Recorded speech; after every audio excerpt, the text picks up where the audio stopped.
शिष्यों, वर्तमान शासन नायक भगवान वर्धमान स्वामी के शासन काल में हम सभी भव्य जीव यहाँ विराजते हैं। परम भट्टारक महाश्रमण उन भगवान वर्धमान स्वामी के मुख कमल से निश्चित भागवादिनी भगवती मझिनवाणी का हम सभी भव्य जीव यहाँ करुणांजलि लगा करके पान कर रहे हैं। यह भागवादिनी, यह भगवती मझिनवाणी सभी जीवों का कल्याण करे, सभी जीवों का मोक्ष मार्ग प्रशस्त करे। संसार में दुर्जन पुरुष दूध पान कराने पर भी विष ही देते हैं और सज्जन पुरुष अहित करने पर भी, कष्ट देने पर भी उपकार ही करते हैं। ऐसा लोक में देखा जाता है। एक ब्राह्मण नदी में स्नान कर रहा था। एक बिच्छू ने आकर उसको डंक मार लिया। जैसे ही उसने डंक मारा, उसको ज्ञात हुआ, अरे यह बेचारा बिच्छू यदि पानी में नदी में घूमते रहा तो ये मर जाएगा। इसलिए उसने उठा करके उसको बाहर लाया। बाहर ला करके तट पर छोड़ दिया और जब तट पर छोड़ा तो वह बिच्छू पुनः नदी में प्रवेश कर गया और वहीं पहुंच गया जहां वो ब्राह्मण स्नान कर रहा था। उसने फिर सोचा ये डूब जाएगा, इसलिए उसने पुनः उसको उठा करके बाहर लाने का ज्यों ही प्रयत्न किया त्यों ही उसने तुरंत पुनः डंक मार दिया। ऐसा कई बार हुआ, एक बार नहीं, दो बार नहीं, बार बार ऐसा हुआ। तब किसी भद्र पुरुष ने उन ब्राह्मण से पूछा कि हे ब्राह्मण देवता, यह बिच्छू आपको डंक मार रहा है बार बार, फिर भी आप इसे पुनः पुनः इस पानी में से निकालकर अपने हाथों से क्यों पृथ्वी पर रखते हो? तब ब्राह्मण ने क्या जवाब दिया? ब्राह्मण ने कहा, मित्र, साधु पुरुष का स्वभाव जीव की दया, जीव की रक्षा होता है और जिसका जो स्वभाव होता है उसको उसी में रहना चाहिए। बिच्छू अपने स्वभाव में है, भैया इसका थोड़ा इको कम करो ना। बिच्छू अपने स्वभाव में है, उसका स्वभाव ही दंसमसक है, डंक मारना है, तो वो अपना स्वभाव, अपना काम कर रहा है। और साधु का स्वभाव कष्ट देने वाले पर भी दया करना है, क्षमा देना है। तो मैं वही तो कर रहा हूं। ऐसी क्षमा, ऐसी दया और ऐसा साधु स्वभाव यदि मनुष्य तेरे अंदर आ जाए तो तुझे भगवान बनने में बहुत समय नहीं लगेगा। हे मनुष्य, हे जीव, यदि तेरे अंदर ऐसी क्षमा, ऐसी दया आ जाए, यदि तू ऐसा देखने लग जाए कि जिसका जो स्वभाव है वह इसको छोड़ता नहीं है, वह उसमें जीता है, तो घर के सारे क्लेश क्षण मात्र में खत्म हो जाते हैं। घर में क्लेश इसलिए होता है क्योंकि तुम अपने परिजनों से, अपने मित्रों से आकांक्षाओं को लगाते हो, इच्छाओं को लगाते हो और वह उस इच्छा के ऊपर खरे नहीं उतर पाते, इसलिए घर में क्लेश होता है। आपने देखा कि मेरी स्त्री क्रोधी है, तो यदि आप क्षमा धारण कर लो तो कितनी बार क्रोध करेगी वो, और अकेली कब तक क्रोध करेगी? झगड़ा इसलिए होता है कि आप, देसी भाषा में कहें, बुंदेलखंडी वाली भाषा में, देसी भाषा में कहेंगे तो कहेंगे कि आप अड़ियल टट्टू बने बैठे हो, तो वो भी तो वही कर रही है। जब आपको पता ही है कि इसका स्वभाव तीखा है, अपने अंदर क्षमाधन प्रकट करो, और जब जब वो क्रोध करने लग जाए तुम क्षमा दे दो।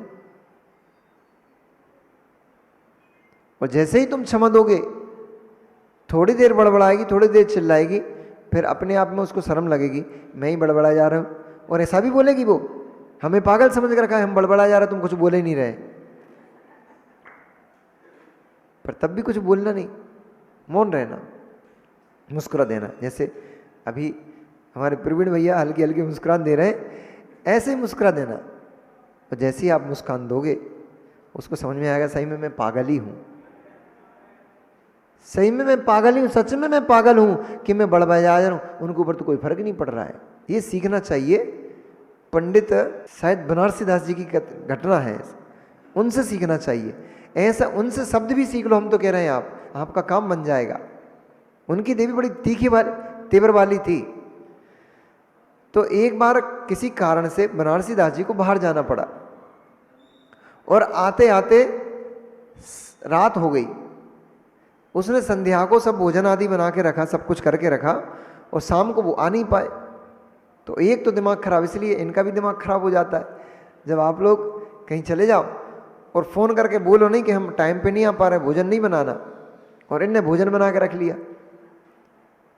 अब बार बार फ़ोन लगाएंगे, क्या है आ ही नहीं पा रहे हो, हमने भोजन बना के रख लिया। इसकी टेंशन नहीं होती कि पतिदेव भूखे रहेंगे, रात भर क्या होगा इनका, इसकी टेंशन होने लगी अब मैंने ये भोजन बना के रख लिया, इसका क्या होगा, पति का क्या होगा, ये टेंशन नहीं है। तुम तो भाड़ में जाओ, हमें क्या करना, भूखे पड़े रहो। हमारे भोजन का क्या होगा जो हमने इतनी मेहनत से बनाया है, इसकी टेंशन होती है। अरे हम अंदर बाहर सब जानते हैं राजेश जी, हम आपके अंदर को नहीं जानते क्या? हम देखो समझन वाली बात बोल देंगे फिर। हाँ, तो इस प्रकार से यदि कोई कषाय जीव है, कोई ज्वालामुखी है, उसके सामने शीतल वर्षा करने लग जाओ, ज्वालामुखी अपने आप शांत हो जाएगा। जब पृथ्वी पे सब तरफ लावा लावा फैल जाएगा, कुवृष्टियां हो चुकेंगी, तब फिर अंत में अमृत की वर्षा होगी। और जैसे ही अमृत की वर्षा होगी वैसे ही सारी ज्वालाएं शांत, सारा लावा शांत हो जाएगा, सब ठंडा हो जाएगा। उधर वो ज्वालामुखी बन जाते हैं, इधर आप आग के अंगारे बन जाते हो, तो महायुद्ध छिड़ जाता है। कम दोनों ही नहीं है, क्योंकि पंचम काल है, पढ़े लिखे लोग हैं, इसलिए कलह हो जाती है। जिसका जो स्वभाव है उस स्वभाव को देखते हुए आप एडजस्टमेंट सीख लो तो काम बन जाएगा। और उसके स्वभाव के विपरीत ही जाते रहोगे तो फिर काम बिगड़ जाएगा। किसी का स्वभाव भी परिवर्तित करना है तो समय दो उसको क्षमा देते रहो, धीरे धीरे धीरे धीरे अपने आप जब बार बार क्षमा देते रहोगे, बार बार क्षमा देते रहोगे, उसके अंदर धीरे धीरे परिवर्तन आना शुरू हो जाएगा कि मैं ही पागल हूँ, मैं ही करता रहता हूँ, उनका तो कोई गलती है नहीं, वो तो कुछ बोलते ही नहीं। इसलिए जिस जीव का जो स्वभाव है उस स्वभाव पर उसको छोड़ देना चाहिए, बहुत सारे बिगड़ते हुए काम बन जाते हैं। इसी प्रकार से कहा कि जो दुर्जन का स्वभाव होता है वह तो मिष्ट दुग्ध, सर्प को मिष्ट दुग्ध भी पिलाओ, सर्प को श्याम गऊ का दूध पिलाओ और उसमें थोड़ी मिश्री और डाल दो, पर तब भी पीने के बाद उस दुग्ध का मुख में जहर ही बनाएगा, वो अमृत नहीं बनाएगा, क्योंकि उसके मुख का तो स्वभाव यही है। परंतु जो सज्जन पुरुष होते हैं, जो ज्ञानी पुरुष होते हैं, विवेकी पुरुष होते हैं, वे विवेकी पुरुष अपना अपकार करने वाले के ऊपर भी, अहित करने वाले के ऊपर भी क्रोध नहीं करते हैं, उसको भी क्षमा दान दे देते हैं, क्षमा से उसको मारते हैं। मार तो मारते हैं पर वे क्षमा के हंटर से मारते हैं, क्षमा से पिटाई लगाते हैं। हंटर की पिटाई तो थोड़े समय में खत्म हो जाती है, डंडे की मार निशान बना देती है, गन्ने की मार निशान नहीं बनाती। मालूम है आपको?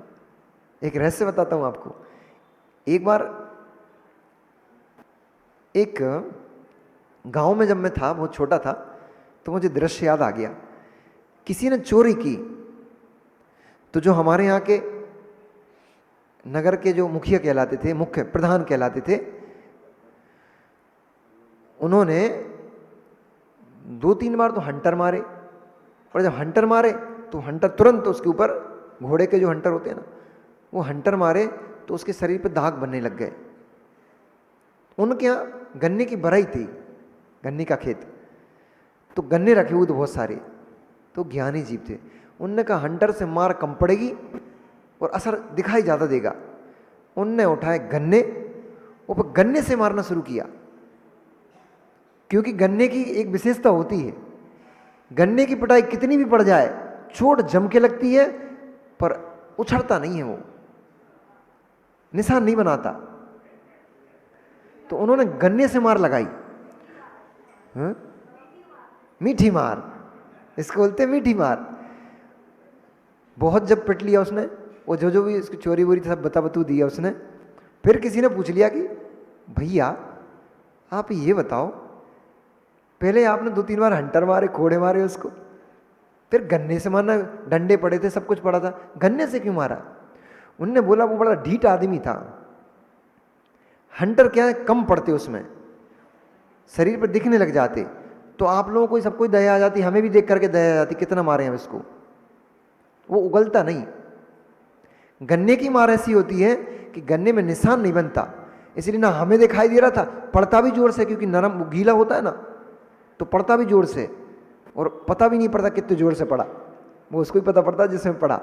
इसलिए बोले हंटर की मार से गन्ने की मार ज्यादा कार्यकर थी। इसलिए अब ये भी नीतियां हैं राजे महाराजाओं की। तो हमारे जो प्रधान थे वो राजे महाराजाओं के वंशज थे, तो उनको ये सब पता थी नीतियां कि कहाँ कैसी मार मारना चाहिए। तो दुर्जन को मार भी मारो तो मीठी क्षमा की मार मारो, ताकि उस क्षमा की मार से वो अपने आप में, बाहर से तो निशान दिखाई नहीं देगा, लेकिन अंदर इतना गहरा निशान बनेगा कि वह निशान, अंदर इतनी गहरी चोट पड़ेगी कि वह चोट सब बाहर निकलवा देगी।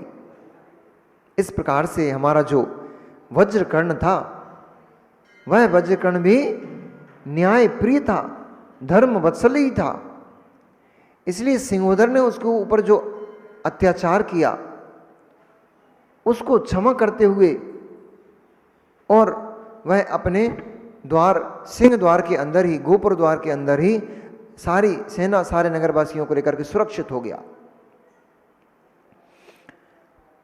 जब रामचंद्र जी ने कहा कि लक्ष्मण तुम्हारी भावज और मुझे भूख की बहुत पीड़ा है, शीघ्र ही कुछ भोजन का इंतजाम करो।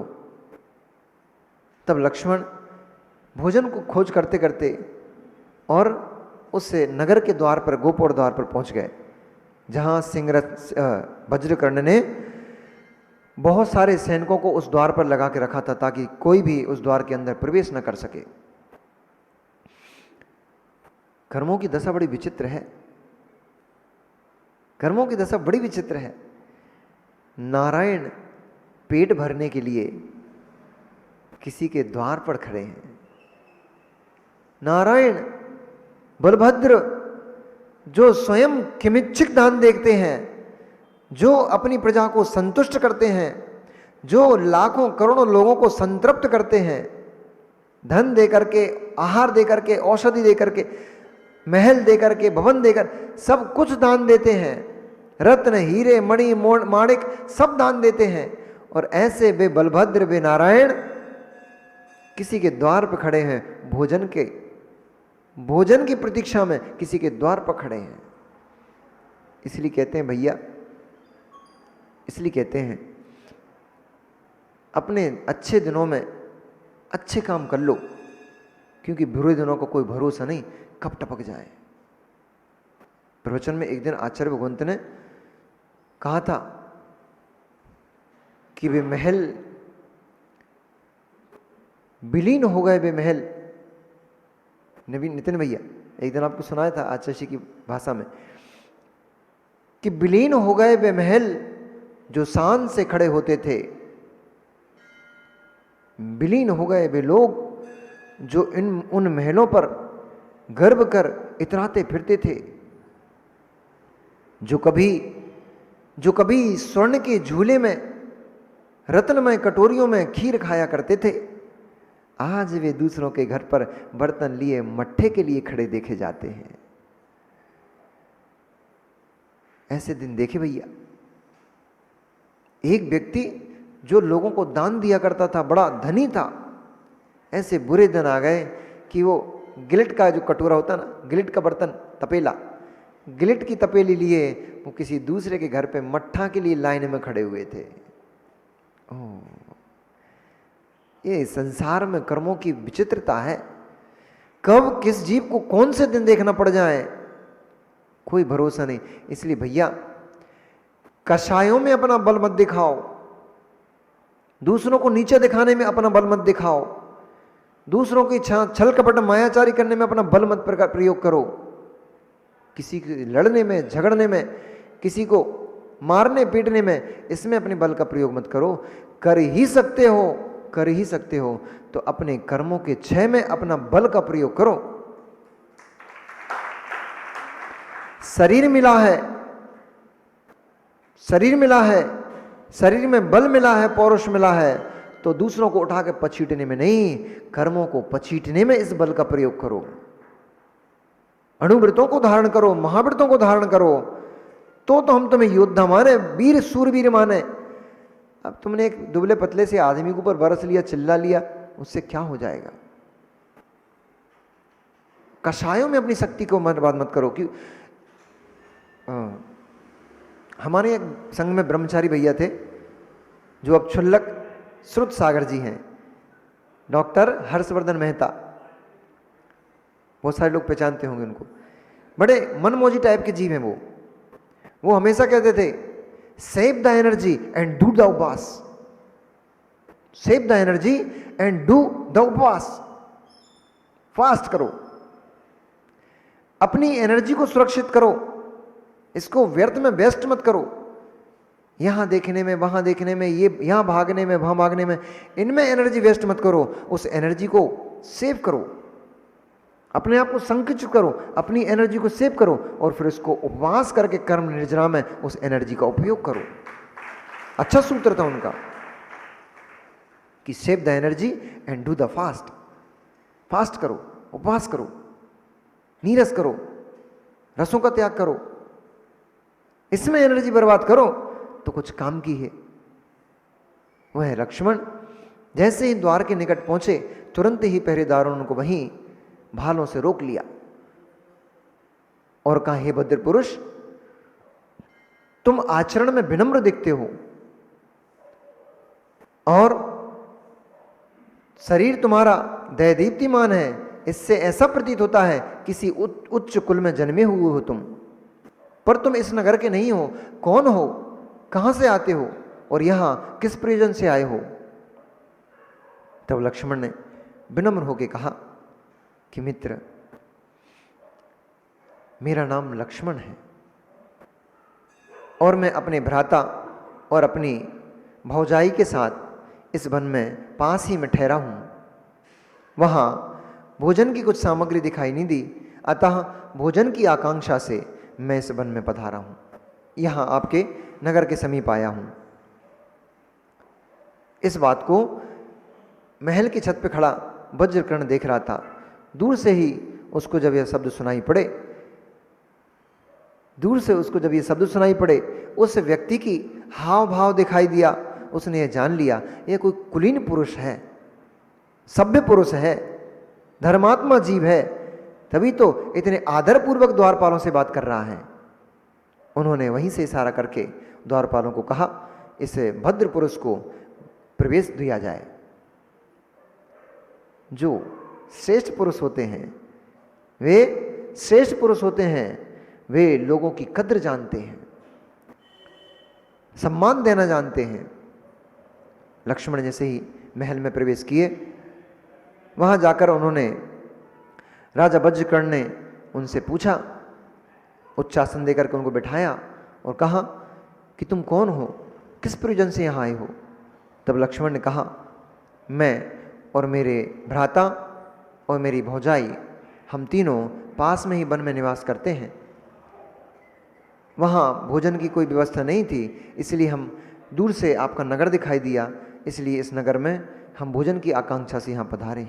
उन्होंने अपने सामंत को निर्देश करते हुए कहा कि जो मेरे लिए स्वादिष्ट और मिष्ट भोजन बनाया गया है, उस भोजन को लेकर आओ और थाल भर करके इस भद्र पुरुष को भरपेट भोजन कराओ, किसी प्रकार की कोई कमी न रहने पाए।